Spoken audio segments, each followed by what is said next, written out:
For me, today is Monday, January, good heavens, July 26th. I'm starting this day off great when I think I'm in January. Well, today's video, I was planning on starting by saying how you adapt with different things. So in order to do that, I thought, why not have a cup of coffee? There we go, there's my coffee. My coffee is only half full of my mug so that I don't spill it. You would think. But as I was preparing to do this, I dumped it all over the place. I don't have the full use of my hands and I just have to go with it. Normally in the morning, it's not a problem. I can get my coffee without any issues at all. In the nighttime, it's an issue because when my medication is wearing off, then I can't necessarily walk to the kitchen and make that cup of coffee that normally is an easy task. So therefore we've had to adapt. I've got a thermos mug. Before I go to bed, I make a cup of coffee if I want it in the nighttime. I store the thermos cup by my chair, and then if I want it, I have it already there. Now today, like I said, I got up a little bit confused. Take it as it is.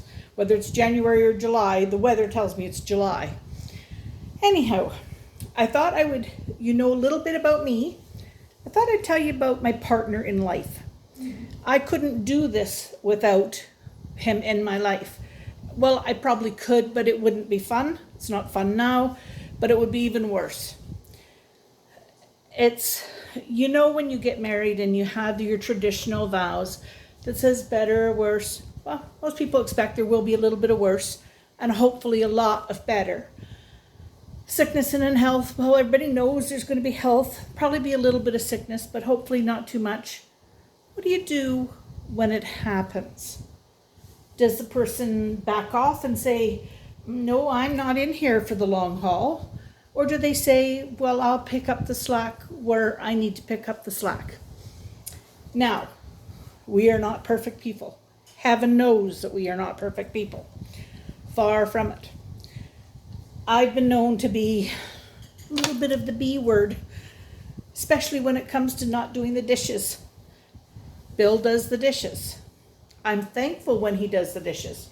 I'm not always thankful when the sink is full of dishes and they haven't been done yet. He eventually does them, but I know that it's a job that's hard for me, and I do the cooking, he does the tidying, and we try to work it out without me getting too upset. Sometimes he's better at it than others, but generally he's really good. Now, he helps me in innumerable ways. He helps me sometimes get up out of my chair. Now, I have a lift chair, but sometimes when my body isn't working right, I need extra help. He's there for that. I would tell you that I try to help him when I can. He tends to fall on the floor a lot. And when he falls on the floor, we are more than likely to have to call the kids to come and help because I'm not much use, but I do try. I do generally make sure that he's well fed, but there are days that doesn't happen, and we have a friend called Skip the Dishes that regularly comes. If we need to do something different, then we'll do something different, but for now, that's what we do. So I'd like to introduce you to my aging hippie. He's 10 years older than I am. He's a wonderful person. He has a quirky sense of humor. I don't always appreciate it, but it's there. And I'm going to introduce you to him. So here he is. His name's Bill. I'm going to just turn this around. How do I turn this camera around, I wonder? Maybe I can't. Okay, I'm going to just have to manually turn it around because I don't know how to do that. I'll figure things out eventually. All right, here I go. Whoops, I'm putting my finger over the lens. That's not good. There we are. Whoops. There we are. Smile. Pretend you like us. All right, that's Bill. He doesn't talk much. Unless it's to a stranger. I will say this. If it's to a stranger, he'll talk their ear off. We used to joke that he would be a great Walmart greeter. But in truth, He wouldn't let the people shop. He'd be too busy talking to them. They wouldn't get a lot of shopping done. So I'm not sure how good at the job he'd be, but the people would really like him.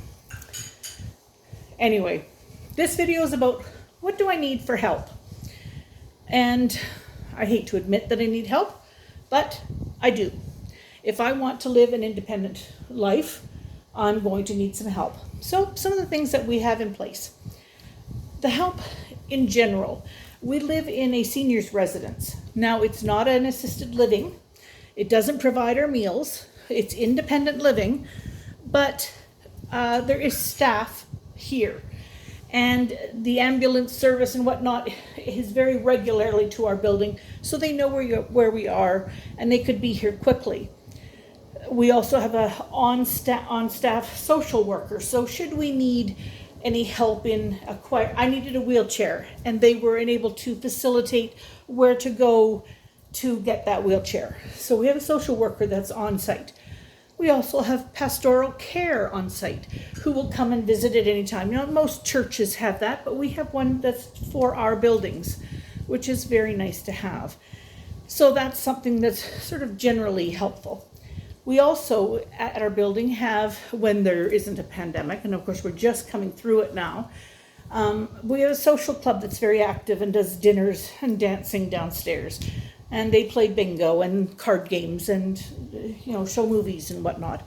So if we want to participate in those things, they are available without having to go out into the countryside.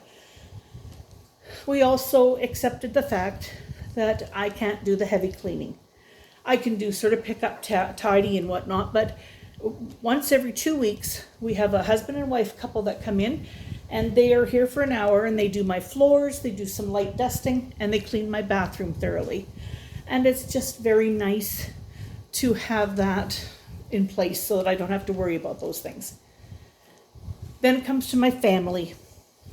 I'm very lucky. I have a son and daughter-in-law who now have a new baby, 5 months old. Cute as anything, his name's Finn. But anyway, my son, he's very busy. And having a young family, we understand that he's very busy. But if we need him to fix something or to help us with something, he will come at a moment's notice. And we are very lucky that he is like that. My daughter, she's a gem. We are so blessed to have her. She does so much. Our shopping, getting us our water, driving us to every doctor's appointment. She keeps track of our medicines. She phones the pharmacy for us.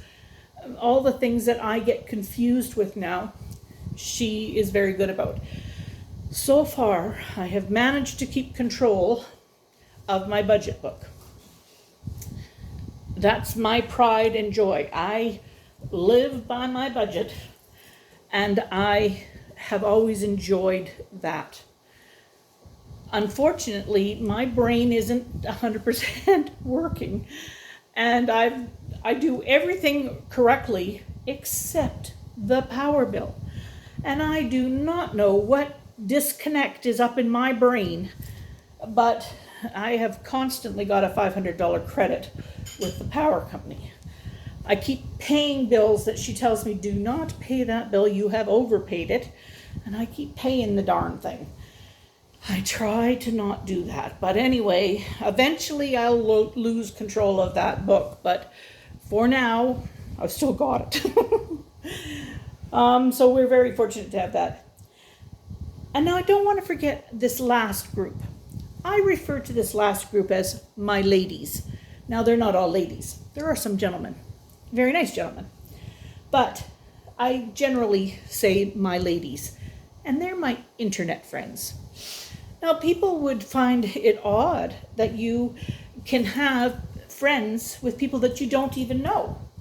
But you know, I don't go out in society, and for me to have friends, this is how I communicate.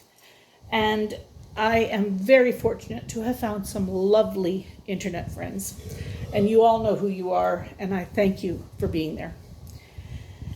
I am a homebody. That's part of Parkinson's.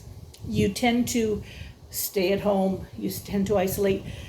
for years, even before I knew what the problem was. I slowly was staying at home more and more, and people were saying, Darlene, come on, let's go for coffee. Come on, let's go. And more I was saying, no, I'm just going to stay home, just going to stay home.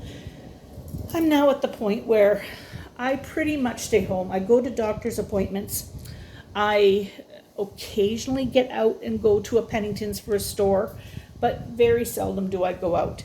So therefore, I have made what I call my spot. This is where I live. This is my area. And as long as I'm comfortable in it, I'm quite happy. So I'm going to show you my spot. I'm going to show you, you will see in all of these videos, this lovely stylish necklace that I am wearing. It's very stylish. It's hooked together with string, tape, little, oh, it's all attached to my belt, little bits of bobs of this and that. It's a pen. It's a stylus. Because I have Parkinson's, when I touch my screen, my finger jumps all over the place and it won't register it. So I need to use a stylus. I can be a little more accurate. But I can't hold on to anything. I've got neuropathy bad in my hands, and I tend to drop my pens. I drop everything, but I drop a pen or a stylus. It gets in the mechanism of my chair, and suddenly I can't raise and lower my chair without breaking it. So we've had to adapt. This is my solution. I have a lovely necklace now on everything I wear, but it works. I don't drop it, and it's here. The other day I went to take some tablets. Quite literally, I'm going to show you what I did. I opened the bottle. I took out the tablet I needed. When my husband handed it back to me, I went and threw every tablet all over the floor. Why did I do that? My hand just tossed it away. Craziness. But that's where getting help comes in. He helped me get the lid back on, helped me get the things picked up. My daughter came over and found a whole bunch more tablets, and it was all working good. So here's my spot. This is what I want to show you. And again, I can't turn this silly thing around, so we're gonna go like this. Okay, I've got my pretty dishes beside me that I like. I've got my turtle collection up on top there. I have my side table that holds what I need. Then my chair is a lift chair here, but it has this table on the front that moves. And that table holds my tablet stand so that I can put my tablet on a stand and not have to hold it when I'm doing things. And other than that, this is my comfortable area. So I've titled this video, Can I Do This Alone? The answer is no. I can't do this alone. I could do a semblance of it. I could go into a home and do it. But if I wanted to do it, no, I can't do it alone. But I can do it. And that's the part that's important. I can do it. I adapt. I get the help. I have a loving family, and I have all of you. Thank you.